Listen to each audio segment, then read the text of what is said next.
इस वीडियो का मेन बनाने का मेरा पर्पस ये था कि ये वीडियो हमारी हेयर क्लिपिंग सर्विस के बारे में है। जो लोग हमारे यहाँ पे आते हैं सो हम किस तरीके से हेयर क्लिपिंग की सर्विस करते हैं, बट माइंडेड क्लिप के अंदर आपको आना ज़रूरी नहीं है, इट्स नॉट नेसेसरी। सो इस वीडियो में आप पूरे एंड तक देख लीजिए, आप एक आइडिया ले सकते हैं कि घर पे भी आपको किस तरीके से सर्विस करनी है या किस तरीके से आप सर्विस कर सकते हैं।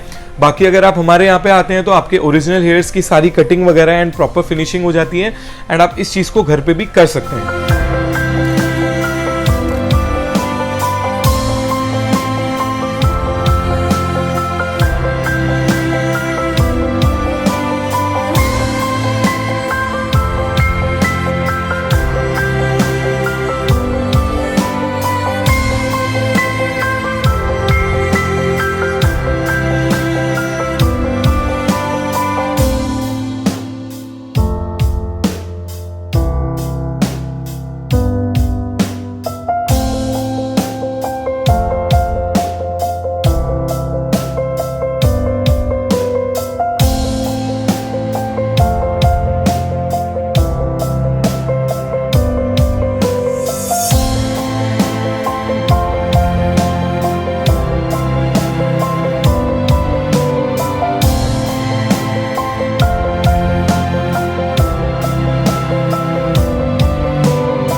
जैसे कि आप देख सकते हैं इसके अंदर हमने पैच के अंदर 3 क्लिप लगाए हैं एंड बिकॉज आगे की तरफ से बाल बहुत अच्छे नहीं हैं, सो हमें आगे की तरफ से बाल बहुत वीक हैं। सो बहुत सारे लोगों के मन में कंफ्यूजन रहता है कि हम 4 क्लिप लगाएंगे या 3 क्लिप लगाएंगे। सो ये मान के चलिए कि अगर आपके आगे की तरफ से बाल अच्छे हैं सो आगे की तरफ भी आपका क्लिप लग जाएगा, अदरवाइज आगे की तरफ से हेयर टेप लगता है।